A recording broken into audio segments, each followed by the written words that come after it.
Mesdames, Messieurs, chers panélistes, chers participants, bonjour. Je suis Dr Koulibaly Mamadou du réseau Ivoirien sur évaluation Côte d'Ivoire et je suis chargé de modérer cette session qui s'inscrit dans le cadre du Forum 2 sur l'évaluation des ODD à l'épreuve des technologies. Et ce matin, nous avons 5 experts panélistes. Je cite Pierre-Yves Durand, Muriel Fonder et Virginie, lui, Romain Foumi, Claudia Schulz et Léa Martial. Et chacun d'eux va vous faire une présentation, mais nous avons fait de telle sorte que ça colle et que cela puisse aller dans le sens de la thématique globale de ce forum 2 et dans le cadre de ce panel 3. Il faut dire que ce panel explorera les applications innovantes dans les environnements difficiles, mettant en lumière les défis spécifiques auxquels sont confrontés les évaluateurs et les solutions que peuvent apporter les outils numériques. Nous aborderons pour cela la collecte des données mobiles en zone de crise et les avantages des technologies pour collecter les données fiables en temps réel. Nous présenterons également les SDG Mapper et la consultation d'experts en ligne, soulignant comment ces outils facilitent la collecte et l'analyse des données, ainsi que l'implication des parties prenantes. De plus, nous discuterons de l'utilisation d'images satellitaires pour évaluer les politiques publiques agricoles et environnementales, offrant des informations précieuses pour la prise des décisions éclairées. Enfin, il sera question des enjeux liés à l'utilisation de cette nouvelle technologie pour collecter, analyser les données, tout en prenant soin d'examiner les défis éthiques, techniques et méthodologiques auxquels sont confrontés les évaluateurs aujourd'hui. Ce panel s'intitule « Technologie innovante de collecte de données pour une évaluation complexe ». C'est vrai, la complexité, nous savons tous ce que c'est.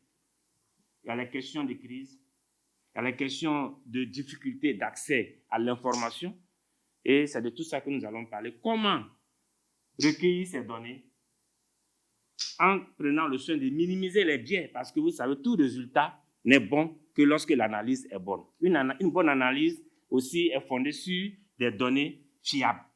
Et comment recueillir des données fiables à partir de ces nouvelles techniques-là. C'est de ça que nous allons parler à travers ce panel. Sur ce, je vais appeler Pierre-Yves Durand, qui va nous présenter sur comment s'appuyer sur les images satellitaires pour évaluer des politiques publiques agricoles et environnementales. Pierre, vous avez la parole.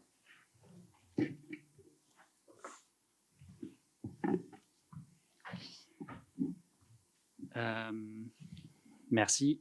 Bonjour à toutes et tous. Oui, je vais vous parler du cas des images satellitaires pour évaluer les programmes environnementaux et agricoles à partir d'expériences que nous avons eues à l'AFD.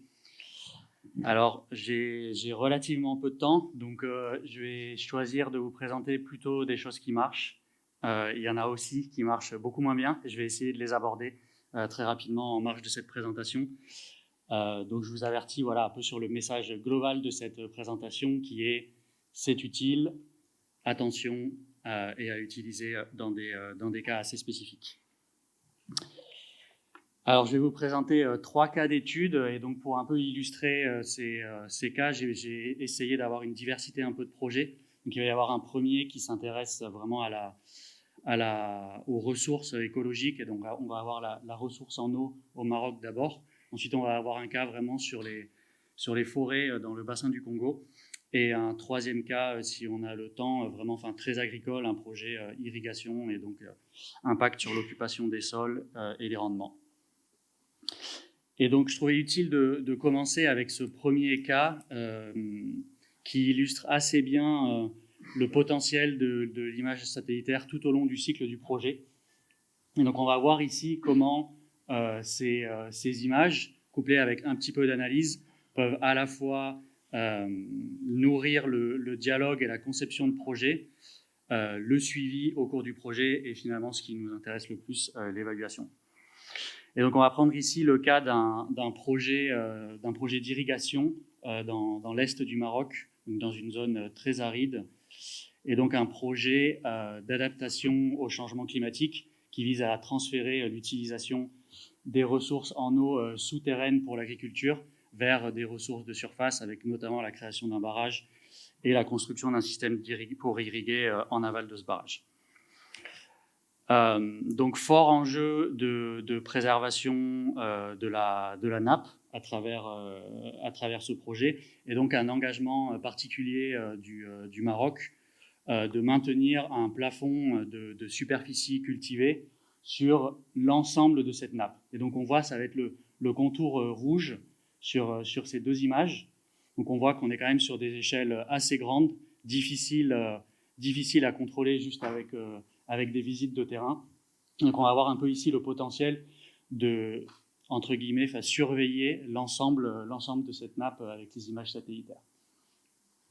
Donc on voit bien avec la première image, donc, qui date du début du projet en 2016, comment est-ce qu'on peut avoir vraiment des informations utiles pour la conception du projet. Et donc on va aussi également voir comment ça peut être utile tout au long du projet avec la récupération par exemple de manière annuelle de ces cartes qui permettent, avec un travail finalement assez léger d'analyse, d'avoir des estimations assez précises des superficies cultivées sur l'ensemble du périmètre de la nappe. Donc on est ici sur des cultures principalement de palmiers dattiers, un peu d'arboriculture avec des amandiers. Et donc on voit que c'est relativement aisé, avec un tout petit peu de données de terrain et un peu de travail sur bureau, de faire des calculs à grosse maille du total de superficie cultivée sur l'ensemble de cette nappe. Ce que je trouve aussi intéressant dans ce cas, c'est que ce travail, il s'inscrit vraiment dans une évaluation relativement classique comme on peut les faire à l'AFD. Donc ici, en l'occurrence, une évaluation à mi-parcours. Donc on voit aussi comment ça peut nourrir le suivi du projet. Et donc dans cette évaluation relativement classique qui interroge un peu les différents critères du CAD, on ajoute finalement quelques jours de travail d'un expert type agronome géomètre et qui va venir fournir en fait ces estimations sur où est-ce qu'on en est à l'heure actuelle sur le total des superficies cultivées principalement de palmiers dattiers sur l'ensemble de cette nappe et se situer par rapport à ces engagements de préservation de la nappe. Je vais prendre un deuxième exemple donc avec le bassin du Congo et les plans d'aménagement forestier. Donc l'AFD a beaucoup accompagné dans cette région dans les années 90 et 2000 accompagner les États à mettre en œuvre des politiques pour contrôler et pour maîtriser l'exploitation de la ressource forestière donc dans les différents pays du bassin du Congo, donc principalement Gabon, Cameroun, République du Congo et un petit peu en RDC. Et donc ces politiques ont été vivement critiquées au début des années 2010 par des chercheurs qui ont assez frontalement attaqué ces politiques en montrant avec leur propre analyse à la clé comment est-ce que finalement ces plans d'aménagement pouvaient causer de la déforestation au lieu de, au contraire, la prévenir. Et donc l'AFD a été dans ce cadre assez frontalement attaqué. Et donc nous avons travaillé avec des chercheurs de l'Institut de recherche pour le développement français pour faire cette étude. Donc encore une fois vraiment à large échelle sur l'ensemble de ces pays pour regarder finalement avec leur analyse à eux en utilisant des images satellitaires et des algorithmes globaux. Donc pour ceux qui connaissent les algorithmes produits qu'on peut trouver sur la plateforme du Global Forest Watch, comment est-ce que c'est la mise en œuvre de ces plans d'aménagement dans des concessions forestières affecter la déforestation. Donc il y a eu d'abord tout un travail de récupération de cartes, et donc principalement les cartes de l'ensemble de ces concessions, Ensuite, la récupération au niveau de chaque État de quelles concessions possédaient des plans d'aménagement. Et donc, en superposant ces cartes avec les cartes que je mentionnais de déforestation et une analyse finalement qui utilise des concessions témoins qui n'ont pas de plan d'aménagement forestier, mais qui sont sur un certain nombre de variables similaires à ces concessions aménagées, pouvoir fournir vraiment une étude et une évaluation d'impact de la mise en œuvre de ces plans d'aménagement entre 2000 et 2010 sur la déforestation. Et la conclusion est que, contrairement à ce que la première étude avait produite, à moyen terme, la mise en œuvre de plans d'aménagement forestier a permis une baisse de 74% par rapport à la surface déforestée dans les concessions témoins. Donc ici, c'est une étude aussi assez intéressante. On voit là pour le coup que c'est vraiment à encore plus large échelle. On utilise finalement assez peu de données de terrain, mais ces données, en fait, elles sont déjà intégrées dans ces algorithmes qu'on peut trouver gratuitement et en ligne, qui ont permis de nourrir cet algorithme de perte de couverts forestiers. Et on va finalement pouvoir avoir des visions vraiment un peu très globales sur des politiques publiques à l'échelle d'une région. Alors, troisième exemple, ici, donc vraiment un projet plus classique d'irrigation de périmètre irrigué. Donc, on est maintenant au Sénégal, dans la vallée nord du fleuve Sénégal. Et donc, on a ici donc, un périmètre irrigué d'environ 1000 hectares. Donc, on voit aussi qu'on est sur des échelles assez difficiles à suivre uniquement avec des observations de terrain. Et donc ici, en fait, ce cas, il est intéressant pour nous parce que là, on voit vraiment la nécessité d'utiliser des bonnes données de terrain. Donc d'abord des données quantitatives, puisqu'en fait, on a pu créer un modèle d'occupation des sols, donc voir pour chaque parcelle, donc chaque petit carré au sein de ce périmètre irrigué, quelle parcelle était mise en culture en hivernage, en contre-saison, ou sur 2 saisons agricoles. Donc on va pouvoir voir vraiment, en fait, je ne vais pas dire l'impact, mais les premiers effets de cet aménagement hydro-agricole. Et donc on va pouvoir suivre comme ça, année après année, l'évolution de chaque parcelle, donc depuis le début du projet en 2017, et on va pouvoir voir chaque année, donc vraiment avoir des données de suivi et de premiers effets du projet, en voyant en fait que globalement, ça devient de plus en plus foncé, ce qui veut dire que les parcelles sont de plus en plus cultivées en saison sèche et donc sur les 2 saisons agricoles, donc utilisant de plus en plus l'irrigation. C'est aussi un projet assez intéressant qui montre un peu les limites de ces modèles qui utilisent les images satellitaires. Donc on voit que pour faire quelque chose de relativement basique, donc qui touche juste à occupation des sols cultivés ou non, avec quand même toutes ces données de terrain, parce que l'opérateur avait collecté pendant toutes ces années d'assez bonnes données en prélevant ce qu'on appelle des carrés de rendement au niveau des parcelles. Et donc on a utilisé ces données en fait pour entraîner la machine à reconnaître quelles sont les parcelles cultivées. Donc on voit que sans ça, ce modèle il est impossible à produire. Et on voit aussi, parce qu'on a essayé d'aller plus loin et d'aller voir dans quelle mesure est-ce qu'on arrivait à prédire les rendements au niveau de ce périmètre irrigué, et donc utiliser ces données couplées avec en fait simplement le signal de végétation de ce que perçoit l'image satellitaire, qu'on appelle le NDVI, et regarder si ce signal de végétation, finalement, est-ce qu'il nous donne des bonnes indications sur les rendements agricoles, puisqu'on avait ces données en fait qui nous disaient sur certaines parcelles quels avaient été les rendements sur une année N et sur une saison agricole donnée. Et là, ce qu'on voit, contrairement à ce qu'on peut trouver, si on fait notre recherche de la littérature sur le sujet, qui nous dit que dans de nombreuses régions dans le monde, finalement, le NDVI est très bien corrélé avec les rendements rizicoles.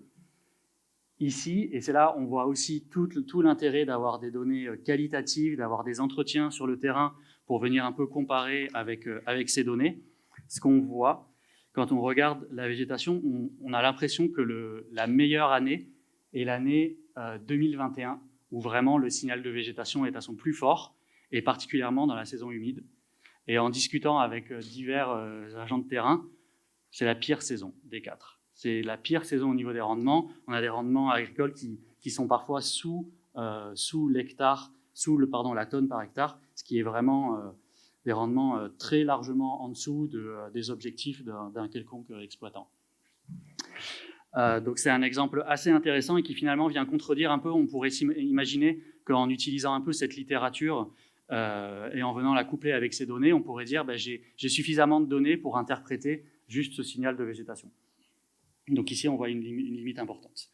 Donc en conclusion, parce qu'il me reste, je crois, 30 secondes, on voit bien à ce jour qu'on a un outil relativement utile, et en particulier si on essaye de regarder à des échelles assez larges pour faire des interprétations. Donc moi, c'est des sujets plutôt agricoles et environnementaux sur lesquels je travaille, et donc finalement, on observe des choses qui sont assez visibles d'en haut. On observe du vert, on observe des arbres, etc. Et donc là, on voit que les modèles sont assez pertinentes. Moi, ce que je retiens quand même, c'est que, et j'aurais pu vous parler d'un autre exemple où on a essayé uniquement d'utiliser des images satellitaires et où on s'est rendu compte que c'était vraiment, que ça avait une capacité très faible à prédire ne serait-ce que la densité de végétation sur le sol. Et donc on voit par contre que finalement dans nos évaluations classiques, peut être intéressant si on arrive à mobiliser ces experts qui ont ces compétences pendant quelques jours et avec finalement une composante assez réduite de nos évaluations, fournir des données qui peuvent être très utiles pour nourrir en fait tout le reste de l'évaluation. Et puis je termine juste avec quand même l'intérêt de tous ces algorithmes globaux qui naissent petit à petit sur le couvert forestier, sur l'occupation des sols, etc., qui sont souvent des données gratuites, des données utilisables, qui ont leurs limites si on les utilise à une échelle très précise, mais qui, pour des études un peu d'envergure, peuvent donner des informations, à mon avis, très intéressantes sur les politiques publiques. Merci. Merci Pierre-Yves Durand. Je rappelle que Pierre-Yves Durand est chargé d'études et d'évaluation à l'AFD dans le département évaluation et apprentissage. Il couvre des sujets en rapport avec l'agriculture, la biodiversité, l'eau, l'assainissement. Il est diplômé en master en économie du développement de Toulouse School of Economics. Il a aussi travaillé sur des évaluations d'impact en utilisant des méthodes mixtes avec Innovation for Poverty Action et I-Direct et la Banque mondiale en Afrique de l'Ouest, en Afrique de l'Est et aussi en Namibie. Merci Pierre. Et je pense que vous venez de nous montrer un outil très, très innovant qui peut être utilisé aussi bien dans plusieurs domaines, mais vous avez dit il ne faut pas généraliser parce que c'est très important. Ce n'est pas un outil qu'on peut prendre dans n'importe quelle étude. Ici, vous nous avez bien précisé, il est encore plus avantageux d'utiliser dans des projets en rapport avec le changement climatique pour la surveillance de la flore, de la faune et même de la biodiversité. Donc, je dirais par exemple, quelle politique agricole mettre en place en rapport avec le potentiel climatique du pays en question. C'est ce que vous avez démontré. Et là, je pense que c'est une démonstration qui rentre dans le cadre d'un outil qui a été très, très utilisé pendant la période Covid, action, recherche, et disons études, recherche, action, qui est aussi un nouveau paradigme dans la question de l'évaluation. Merci Pierre. Et nous allons, après Pierre, appeler Romain qui va suivre directement Pierre parce que c'est dans le même ordre à peu près d'idées. Je rappelle que Romain est un expert indépendant en données géospatiales et satellitaires. Il travaille pour le moment pour la Banque mondiale où il conduit des études sur l'identification des risques d'inondation dans les zones urbaines en Afrique subsaharienne. Il met également son expertise au service de la recherche académique où il aide les chercheurs à intégrer les données géospatiales et satellitaires dans les études socio-économiques. Ça, c'est un autre volet aussi d'utilisation des données satellitaires. Et Romain a précédemment travaillé pendant 3 ans en tant qu'expert en évaluation d'impact chez ADE. Romain, merci beaucoup. You have the floor. La présentation se trouve... Je vais ici. Toutes les excuses. Dans le slot 2, Romain, c'est là. Pourquoi il ne s'ouvre pas? Oui, c'est ça? Oui. Voilà. On va le mettre dans mon diapo. Super. Merci. Bonjour à tous et à toutes. Voilà, comme on le disait, je vais poursuivre dans le domaine des images satellitaires. Et ici, je vais présenter un cas d'utilisation des images satellitaires dans le cadre d'une évaluation d'impact au Rwanda. Donc, je vais commencer par une petite introduction qui va présenter l'évaluation d'impact en question et aussi pourquoi on est venu à utiliser les images satellitaires dans ce cas. Donc, l'évaluation d'impact, elle se faisait sur le projet LIVE, qui se passait donc à Butare, dans le sud du Rwanda, de 2017 à 2022. Et l'objectif de l'évaluation d'impact du projet était de fournir un support multidimensionnel aux bénéficiaires qui étaient identifiés comme des ménages très vulnérables. Et le projet avait pour objectif final d'améliorer la sécurité alimentaire, les revenus et le bien-être des bénéficiaires. Donc, au sein du support multidimensionnel, le soutien dans l'agriculture a été identifié comme un facteur important contribuant à la sécurité alimentaire et aux revenus des bénéficiaires. Donc, pour ce projet, c'était ADE qui était en charge de l'évaluation d'impact dès 2017.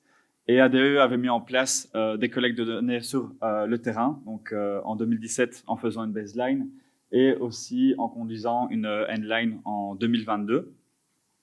Mais entre-temps, ADE était aussi chargé de collecter des données à mi-parcours, mais ces données à mi-parcours se sont passées dans une période un peu plus compliquée. Donc en 2020, on n'a pas pu aller sur le terrain pour collecter ces données en raison des restrictions imposées par la Covid.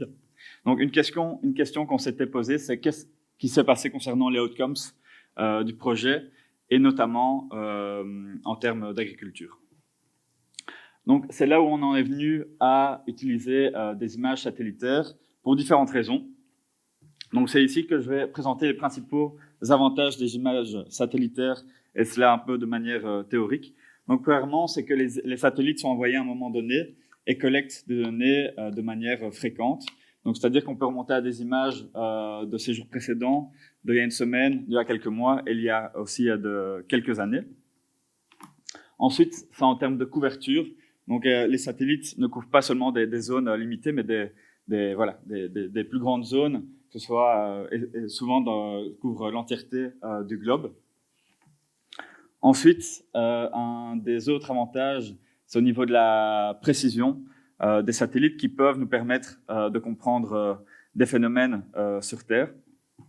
Et ça mène au quatrième avantage, c'est que, comme discuté par Pierre-Yves, ça peut être utilisé dans différents domaines, que ce soit au niveau de l'agriculture, des forêts, de l'urbanisme, et aussi pour comprendre aussi des phénomènes liés au changement climatique, et bien d'autres.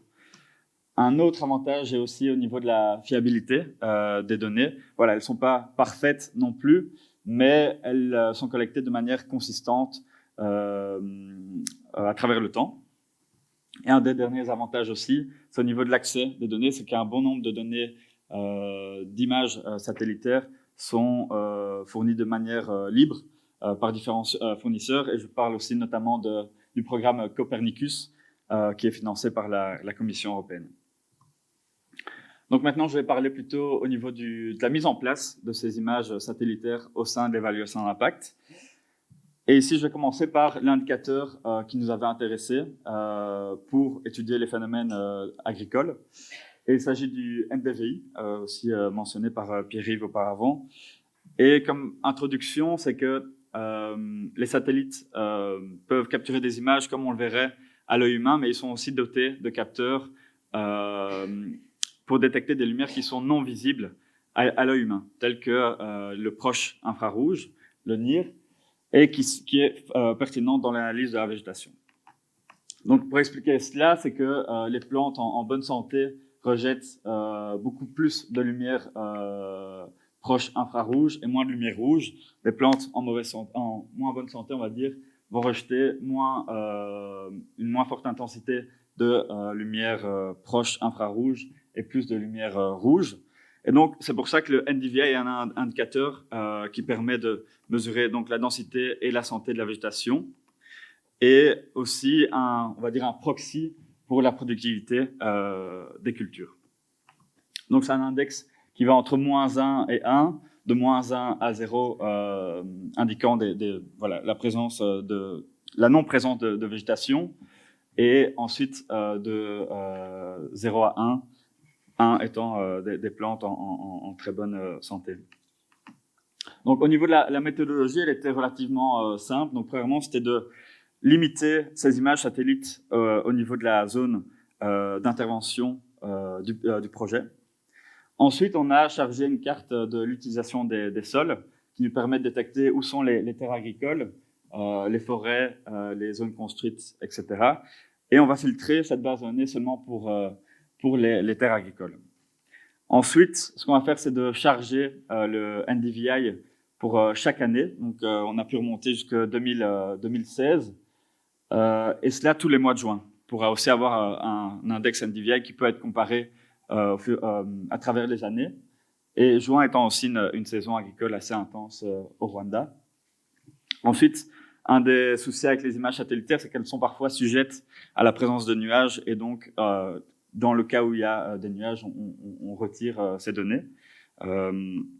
Et ensuite, la dernière étape, c'était de mesurer la moyenne du NDVI pour les villages qui ont été bénéficiaires du projet et les villages qui n'ont pas été bénéficiaires du projet, donc qui étaient identifiés comme des villages contrôle dans notre évaluation d'impact. Ce qui nous a permis à obtenir les résultats suivants. Donc, à partir de ces résultats, donc pour 2020, on peut faire 2 observations.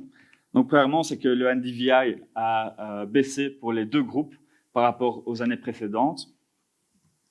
Et ensuite, la deuxième observation, c'est que les villages bénéficiaires ont connu une baisse moins importante que les villages contrôle. Donc, c'est là où on arrive à une limite des images satellitaires, c'est qu'elles sont pertinentes pour obtenir des mesures objectives, mais en termes d'interprétation, c'est très difficile. Donc, dans ce cas-ci, on pourrait très bien dire, ben voilà, c'est à cause du Covid, mais pourquoi? Donc, afin d'expliquer ces tendances, on avait besoin de trianguler ces résultats avec des données plus qualitatives. Et donc, c'est avec cela qu'on est rentré en discussion avec des partenaires locaux pour comprendre ces deux tendances.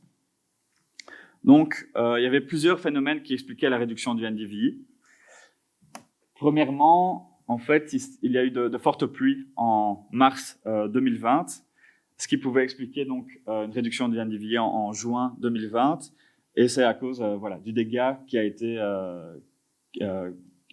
des dégâts qui ont été des importants dégâts sur les parcelles agricoles. Et en réponse à ce phénomène, en fait, les bénéficiaires ont adopté davantage les pratiques anti-érosives grâce au projet LIVE, ce qui a permis de réduire les dégâts sur leurs parcelles. Ensuite, un deuxième phénomène, c'était les restrictions de mobilité dues au Covid, qui ont limité l'accès aux intrants agricoles en mars et en avril.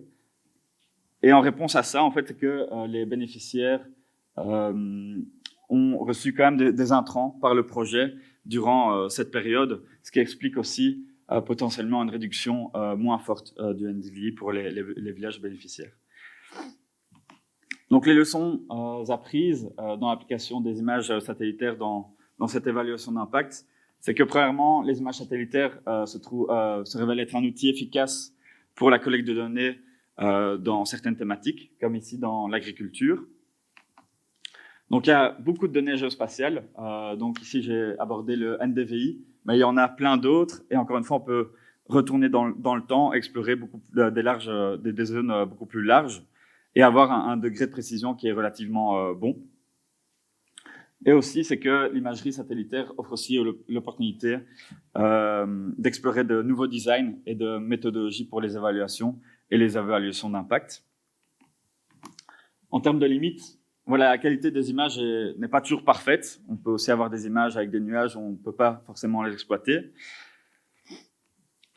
Et donc, c'est là où la leçon un peu principale de ce cas d'étude, c'est qu'on a vraiment toujours besoin des données de terrain, qu'elles soient qualitatives ou quantitatives, pour tirer du sens de ces données satellitaires. Et donc, un peu la conclusion de cette présentation, c'est que les images satellitaires ne doivent pas forcément être vues comme un substitut, mais bien comme un complément aux autres méthodes de collecte de données lors des évaluations ou évaluations d'impact. Merci beaucoup.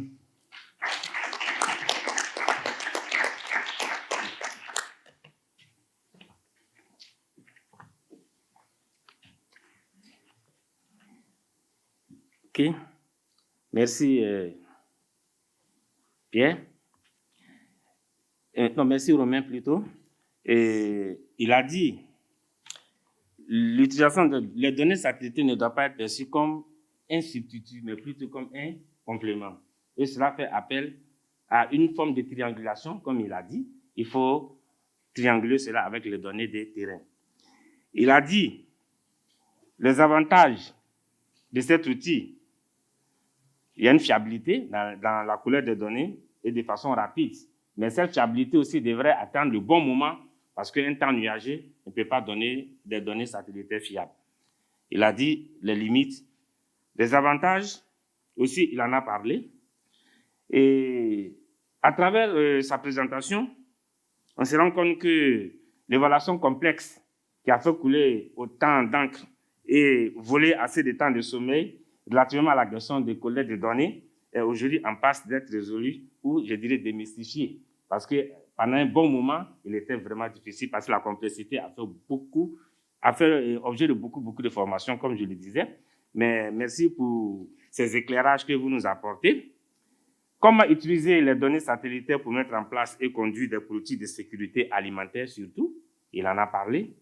Et encore, merci. Et sur ce, je vais passer la parole à deux autres personnes qui vont nous faire une présentation à deux. Il s'agit de Mireille Fondeur et de Virginie Lui. Elles vont nous parler du SDG Mapper et consultation d'experts en ligne. C'est un outil numérique pour évaluer un plan de relance régionale. Fondeur est économiste et statisticienne de formation. Elle détient un certificat interuniversitaire en évaluation de politique publique. Elle est praticienne en évaluation en tant que chercheur universitaire au sein de l'administration de l'emploi et depuis une douzaine d'années au sein des UX. Dans différents domaines, à savoir l'emploi, l'économie, l'enfance, l'intégration, la lutte contre la pauvreté, le logement, etc.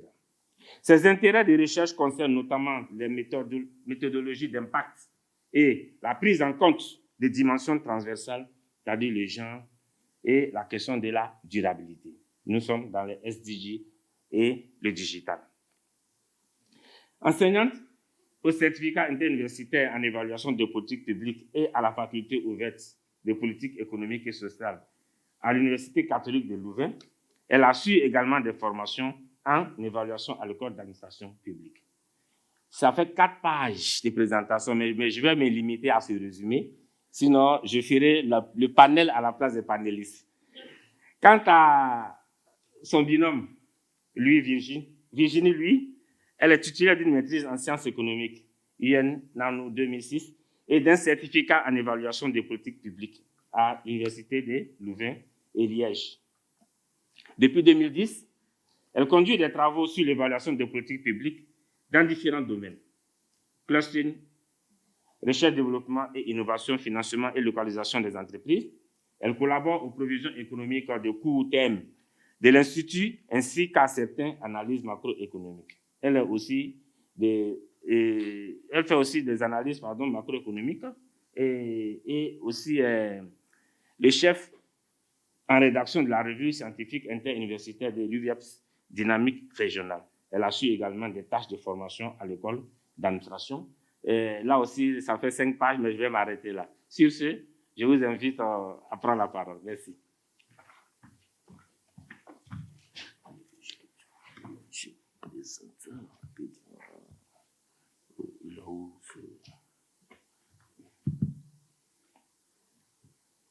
Vous voyez, je ne vois pas la souris.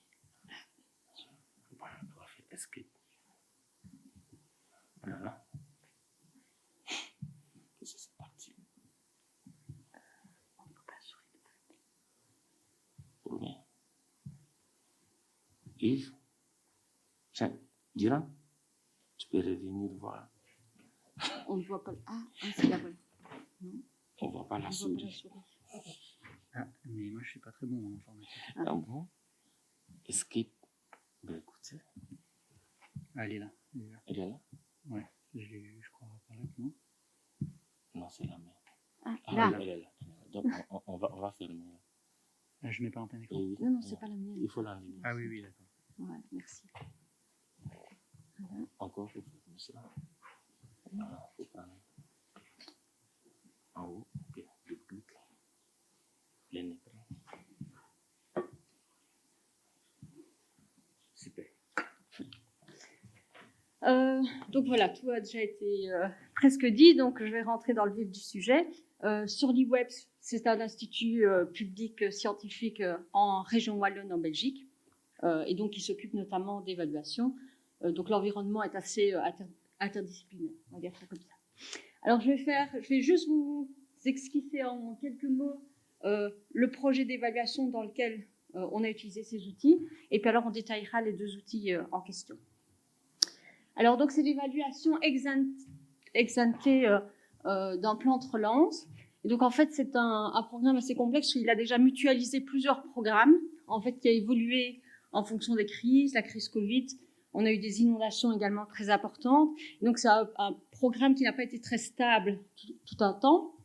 Et donc il y a un objectif en plus relativement large, un peu flou, qui est de répondre aux enjeux socio-économiques et environnementaux actuels, ainsi qu'aux impacts des différentes crises subies, telles que les inondations. Alors, il est structuré en 6 axes, mais alors les axes se déclinent en 22 objectifs stratégiques, en 77 objectifs opérationnels, et en dessous, il y a donc 319 projets qui vont de certains micro-projets à un projet qui est un plan lui-même, par exemple le plan digital wallonien. Voilà. Alors, ça correspond environ à un budget de 7 milliards d'euros pour cette période. Donc, pour vous donner une idée, le budget de la région wallonne pour une année, c'est 22 milliards environ. Et alors, en plus, il y a un budget qui est en partie régional et en partie, il y a des financements qui viennent de l'Europe avec le fonds Relance et Résilience. Alors, on ne va pas vous expliquer toute l'évaluation, mais donc on voulait vous montrer un peu les 2 résultats qui en est ressorti. C'est donc une analyse des 22 objectifs stratégiques, et c'est de voir les effets potentiels que peuvent avoir ces différents objectifs en regard des 17 ODD. Alors ça peut vous sembler surprenant que ce soit un résultat de l'évaluation, parce qu'on a vu hier une expérience au Bénin où en fait tous les documents de politique sont dès le départ associés et liés à l'atteinte de certains ODD, ce qui n'était pas le cas chez nous. Et donc c'est ça que c'était un des résultats qu'on voulait atteindre, c'est d'arriver à lier les objectifs des documents du plan de relance à l'atteinte des ODD. Alors, pour vous dire, donc en vert, c'est là où on espère des effets positifs. En jaune, c'est des effets positifs et négatifs. Et en rouge, c'est des effets négatifs. Je ne m'attarde pas. Alors, l'autre chose, c'est par rapport justement à ces 15 vertes, jaunes et rouges, c'est qu'on voulait voir quels étaient les mécanismes derrière. Et donc, voilà, là, je vous ai représenté dans le rapport, c'est sous forme de texte, mais par exemple, par rapport à la cible de l'ODD 4, eh ben, en fait, les experts qu'on a consultés, je vais vous en parler, ils ont identifié toute une série de mécanismes qui allaient concourir à l'atteinte de cet objectif, avec, en termes de mise en page, tout ce qui est un peu plus sur la gauche, c'est plus des actions qui relèvent vraiment de la gestion publique, donc des réformes structurelles. Et puis, il y a des actions qui sont directement en contact avec les bénéficiaires. En orange, là, j'ai mis des aspects qui sont plus des mesures incitatives et des incitants plutôt financiers. Et donc, voilà, il y a tout un peu. Et on voit une certaine une articulation entre certaines cibles de l'ODD 4. Et donc, on a fait ça pour les différents ODD. Alors, quels étaient en fait les objectifs qu'on poursuivait par cette évaluation? C'est de fournir aux acteurs de la politique des connaissances sur les effets potentiels, donc pas simplement les objectifs qui étaient assignés en tant que tels, mais tous des effets auxquels ils n'auraient peut-être pas pensé, parce qu'en fait le plan était fixé en termes de structure, mais toute la mise en œuvre restait à faire, et donc c'était pour attirer l'attention sur des potentiels effets pervers, ou bien sur des mécanismes, justement, qui pourraient soutenir des effets potentiels positifs. Et puis alors, il faut savoir aussi que ce plan n'était pas très stable, il y a une certaine priorisation, et donc c'était peut-être aussi de prioriser des actions qui avaient des effets plus importants sur certains ODD. Alors l'autre chose, c'est le deuxième objectif de cette évaluation, c'était d'amener les acteurs vraiment à sortir de cette réflexion en silo par secteur et d'avoir cette vision vraiment transversale. De plus que les ODD chez nous, ils commencent en fait à être intégrés dans la conception des politiques, mais les acteurs ne s'en sont pas encore vraiment tout à fait appropriés. Donc, dans les notes au gouvernement, on est censé cocher à quels ODD la politique, quels sont les ODD visés par la politique. C'est pas toujours fait d'une manière encore très égale entre les différents secteurs. Et donc voilà, il y avait un peu deux objectifs, et c'est en lien avec ces deux objectifs, on a un peu choisi les méthodologies qu'on allait mettre en place. Et donc le premier, c'est justement un Delphi en ligne. Alors le Delphi, c'est pas du tout une méthode innovante, ça date de la fin des années 60, je pense. Et donc c'est vraiment le fait de consulter des experts sur des aspects très particuliers, parce que justement les ODD, ça couvre vraiment toute une série de thématiques. Et donc arriver à atteindre l'expertise dans tous ces domaines, ce n'était pas évident. Et donc, il y a vraiment cet aspect c'est un processus structuré, dans le sens, c'est sur base d'un questionnaire.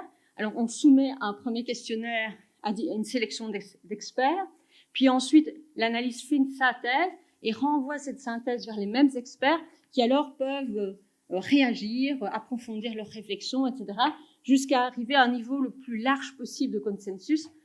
Mais voilà, ça dépend le nombre de tours que vous pouvez faire. Ici, on avait limité à 2 tours, donc on n'est pas arrivé à un consensus sur tout, d'où ces cases jaunes où voilà, il y a un peu de tout. Donc voilà, alors ce qu'il y a, c'est que peut-être la petite chose plus particulière, c'est qu'ici, on a fait ça en ligne. Donc je parlerai du logiciel après, mais donc le Delphi, ce qui permet vraiment, c'est d'avoir cette interaction asynchrone, donc on n'est pas obligé de réunir tous les experts au même moment en tant que tel, donc ça c'est quand même un grand avantage. Et donc on a réussi, on a vu un peu, c'est comme un peu la visioconférence, mais on accède au plus grand nombre d'experts possible. Donc là il y a 139 experts qui ont participé. Donc pour vous donner une idée par rapport au nombre qu'on a interrogé au départ, donc ça fait un taux de participation de 34%. Alors ça passe par le canal de l'écriture, ça permet quand même de poser sa réflexion. Et alors là, un regret pour nous, c'est qu'il y a quand même eu une faible interaction malgré les 2 tours. Donc on n'a pas vraiment eu d'approfondissement en tant que tel au second tour, sauf sur certaines thématiques, mais voilà, ça c'est un peu la petite faiblesse. Alors ce qu'on a utilisé, c'est Mesidel. C'est un logiciel qui vient d'une start-up universitaire. Alors son avantage, c'est qu'en fait, elle gère vraiment de façon intégrée toute la consultation. C'est-à-dire que, oui, j'ai oublié de le dire, donc le Delphi, un des mots d'ordre, c'est d'avoir l'anonymisation, le côté anonyme, pour qu'il n'y ait pas cet aspect de... Oui. Enfin bon, voilà, je vais peut-être... Et alors, en fait, ce logiciel permet de gérer l'envoi des mails, de faire la synthèse, le codage, et puis de renvoyer vers les mêmes experts. Donc, tout est géré au sein de la même plateforme et les participants n'ont pas besoin de télécharger quelque chose, c'est sur le web.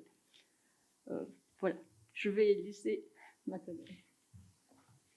On va essayer d'être efficace, de respecter le temps. Donc moi, je vais vous présenter le second outil numérique qu'on a mobilisé dans le cadre de cette évaluation, donc le SDG Mapper. Peut-être que certains d'entre vous, certainement même le connaissent, voire même l'ont déjà implémenté dans leurs propres évaluations. Donc ça fait partie en fait d'un panel d'outils qui sont développés par le JRC, donc qui est lié à la Commission européenne. Et donc le SDG Mapper, donc c'est un outil d'analyse textuelle avec cette particularité d'avoir été conçu pour être propre finalement au monde des ODD. Alors ça a évidemment pesé dans la balance pour nous convaincre de nous tourner vers cet outil particulier d'analyse textuelle. Ce qui a également pesé dans la balance, c'est que le JRC lui-même, donc ce centre de recherche, l'a utilisé pour analyser en fait le plan de relance européen, cette espèce de plan fêtière au niveau européen.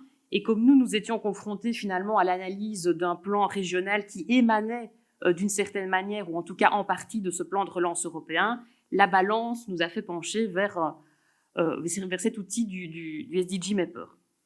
Donc, comme tout outil d'analyse textuelle, sa méthode en fait repose sur la détection de mots-clés, ici évidemment, qui ont été conçus, pensés en lien avec les ODD. Donc, c'est une analyse finalement de fréquence, à quelle fréquence on va retrouver ces mots-clés dans les documents, qu'ils soient légaux, réglementaires, ou en l'occurrence ici notre plan de relance régionale, qui pour nous, en fait, notre corpus de texte qu'on a soumis à l'outil SDG Mapper, en fait, ce sont 319 fiches projets, Muriel vous expliquait la complexité, la structure du plan. Donc c'est ceci qu'on a passé à la moulinette du SDG Mapper, avec une petite particularité, c'est que ce SDG Mapper, il est conçu en anglais, donc il a fallu un peu travailler la traduction de nos fiches projets qui étaient en français pour pouvoir les passer dans ce SDG Mapper. Alors là, vous visualisez le type d'output qu'on va pouvoir récupérer de l'outil. On va pouvoir voir de quelle manière finalement les ODD se rencontrent de manière fréquente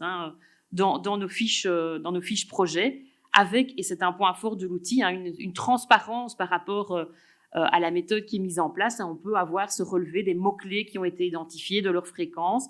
Ça a pris du sens. Pour vous donner une anecdote, nos fiches projets, elles ont été réalisées dans un contexte de crise sanitaire au moment de la rédaction.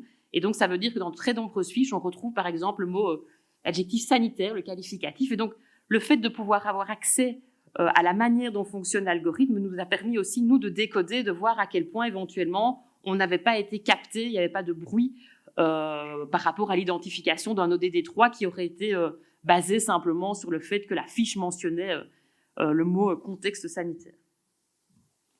Alors ici, c'est une illustration, vraiment, nous, on n'a pas exploité toute la richesse, finalement, de l'outil en termes de modélisation, d'output graphique, mais si ça vous intéresse, je vous invite, le site du SDG Mapper est particulièrement bien fait, et vous découvrirez rapidement toutes les potentialités de l'outil. Mais nous, vraiment, ce qu'on voulait faire dans notre usage de cet outil, en fait, comme Muriel vous l'a expliqué, on faisait une consultation d'experts en ligne.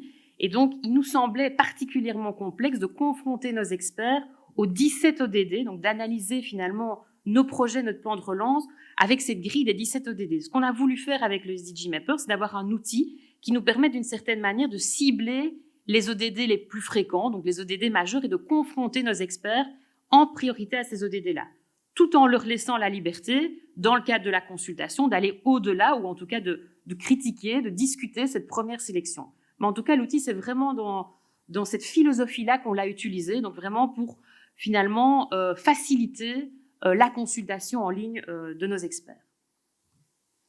Alors, je vais aller très, très brièvement sur les forces d'un tel outil. On en discute dans plusieurs panels depuis hier. Il y a un gain de temps, de ressources humaines. Il y a, en tout cas, de notre point de vue, une question de fiabilité. La préanalyse qui a été faite au départ de l'outil SDG Mapper, dans une large mesure, elle a été confirmée dans le cadre de la consultation d'experts. Au niveau des faiblesses, et encore, on les met un peu entre guillemets, il y a les questions de traduction. Mais depuis notre évaluation, les choses ont évolué. Il est possible maintenant de consulter l'outil, de contacter le JRC pour pouvoir faire des travaux en français notamment.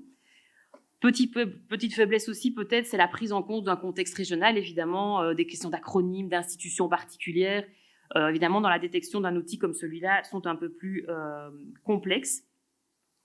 Alors j'en viens après cette présentation, Muriel vous a présenté cette idée d'outil numérique pour faire de la consultation en ligne, cet outil du SDG Mapper, donc vraiment quelques éléments de perspective et de conclusion. Globalement, en tout cas le ressenti, le vécu dans le cadre de cette évaluation, c'est qu'on est face à des outils qui sont efficients et fiables.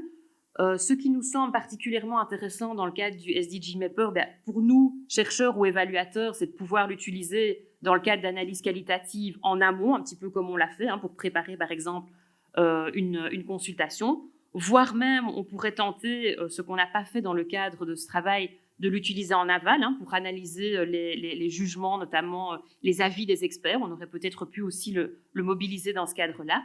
C'est évidemment un outil qui est pensé aussi pour nos gestionnaires. Muriel le disait en début de présentation. En Wallonie, notre gouvernement s'est engagé à analyser chacune de ces décisions au regard des ODD. C'est parfois fait de manière un petit peu aléatoire, je vais dire, selon les cabinets, selon les administrations qui sont concernées. Et dès lors, un outil comme celui-là peut avoir un intérêt, en tout cas une première analyse automatique des différents textes légaux ou réglementaires sur base d'un outil comme celui-là peut être une base de travail. Par rapport à la consultation en ligne, comme point important, en tout cas, un élément qui ressort du travail qu'on a fait, c'est qu'il y a aussi le fait de passer par ce canal en ligne, une idée que probablement on a une implication et peut-être une compréhension qui a été renforcée par les experts qui ont participé à la consultation, même si dans le cas particulier de cette évaluation autour d'un plan de relance, l'exercice était tellement complexe que parfois il y a quand même manifestement, même dans cette phase un petit peu en ligne et par le passage de l'écrit, de complexité, mais d'autres expériences qu'on a pu mener avec des consultations en ligne nous amènent à penser que, en tout cas en termes d'implication et de compréhension des enjeux, on peut peut-être y gagner aussi avec ce passage à un outil en ligne. Et une dernière conclusion, pas nécessairement en lien avec la question des outils numériques, mais avec le cadre ODD, puisque c'est quand même un des éléments transversal à ce colloque et à cette conférence, c'est que dans la démarche où on a voulu, donc une démarche participative qui s'ancrait finalement sur ce cadre des ODD, on s'est rendu compte, en tout cas le feedback des experts qui ont participé à cette consultation, c'est une complexité. Donc c'est une complexité qui vient de la transversalité, le fait de travailler avec un cadre comme celui des ODD qui oblige à sortir de silos purement économiques, environnementaux ou sociaux, mais de réfléchir à tous les effets potentiels des projets, c'est une forme de complexité auquel nos experts n'étaient pas habitués. Il y a la question aussi de mobiliser un cadre international, et c'est vrai qu'on a eu des retours en nous disant, voilà, c'est pas nécessairement un cadre qui est totalement adapté aux préoccupations d'une région européenne comme la Wallonie, et donc fondamentalement un élément qui reste en termes d'enseignement de cette démarche, c'est cette difficulté, finalement, ça questionne l'appropriation et la mobilisation du cadre des ODD pour penser finalement une action publique régionale en Europe. Et cette question de l'appropriation, de la mobilisation, elle se pose pour nous, évaluateurs. Comment nous, on est capable, dans le cadre de nos évaluations, de mobiliser ce cadre. Ça se pose pour toutes les parties prenantes de la politique régionale, et évidemment pour un gouvernement régional qui s'est lui-même engagé à mobiliser ce cadre pour penser sa politique. Et donc ça, c'est vraiment un des enseignements transversaux qui est ressorti de la démarche, au-delà de cette mobilisation des deux outils numériques. Alors voilà, pour faire très très vite dans le temps imparti.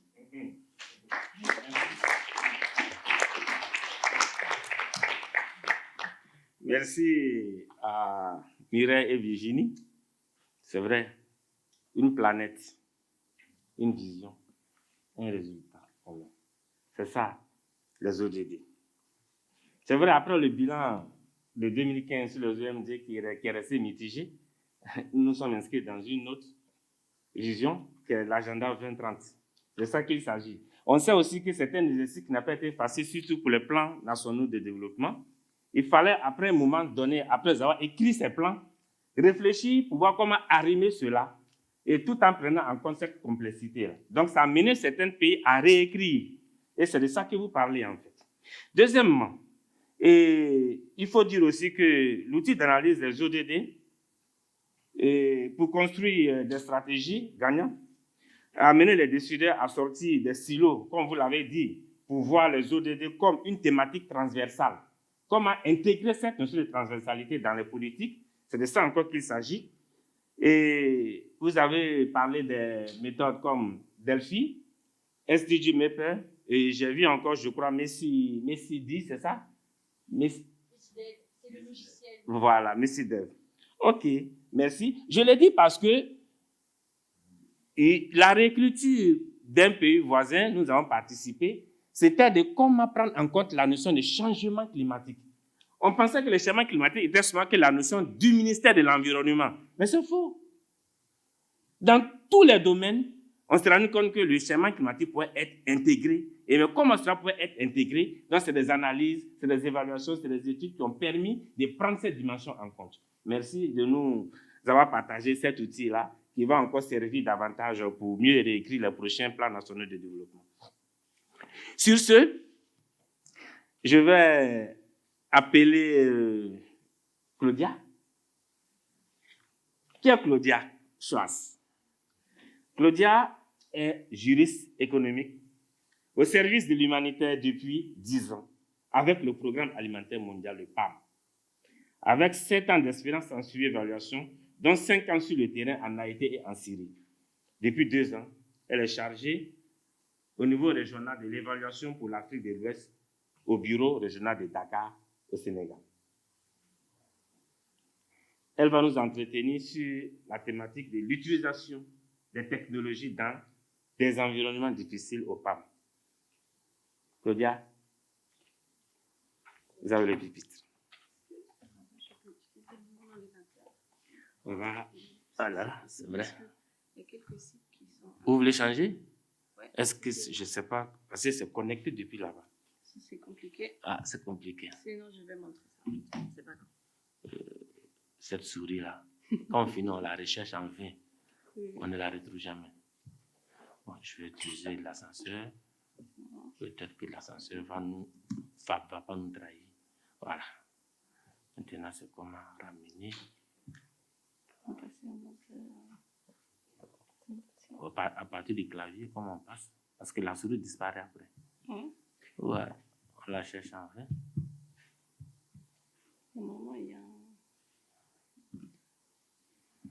Et bien, ça aussi, c'est contrôlé depuis là-bas.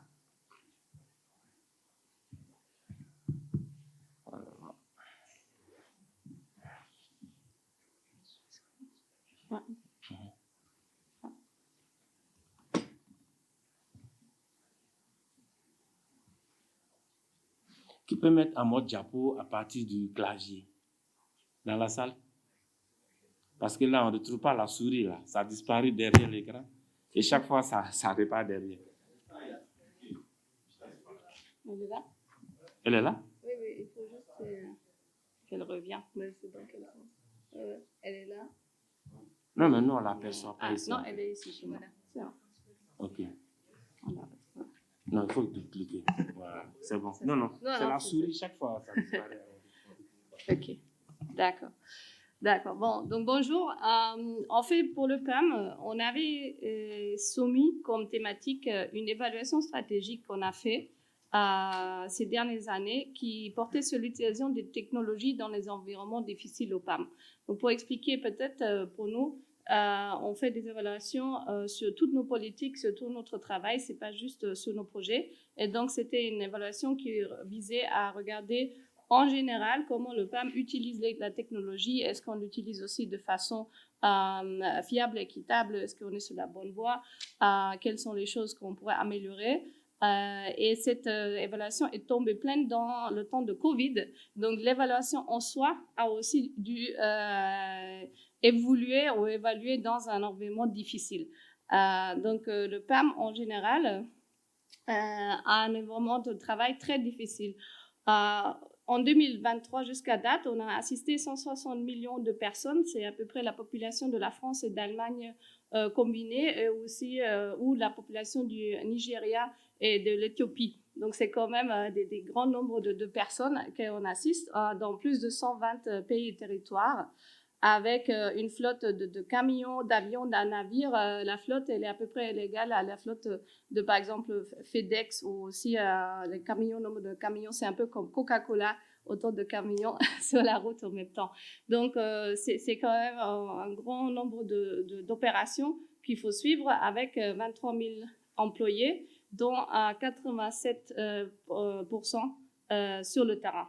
Donc, on a une grande force sur le terrain, mais il y a des situations où l'accès est quand même très, très, très difficile. J'ai mis quelques photos pour montrer différents problèmes d'accès. Donc là, à droite, vous voyez une petite image Twitter des camions qui essayent d'accéder juste par la route. Ça marche pas trop, comme vous pouvez voir. On a des zones où, par exemple, pendant la saison des pluies, pendant plusieurs mois, on ne peut pas accéder. Donc, ça arrive souvent.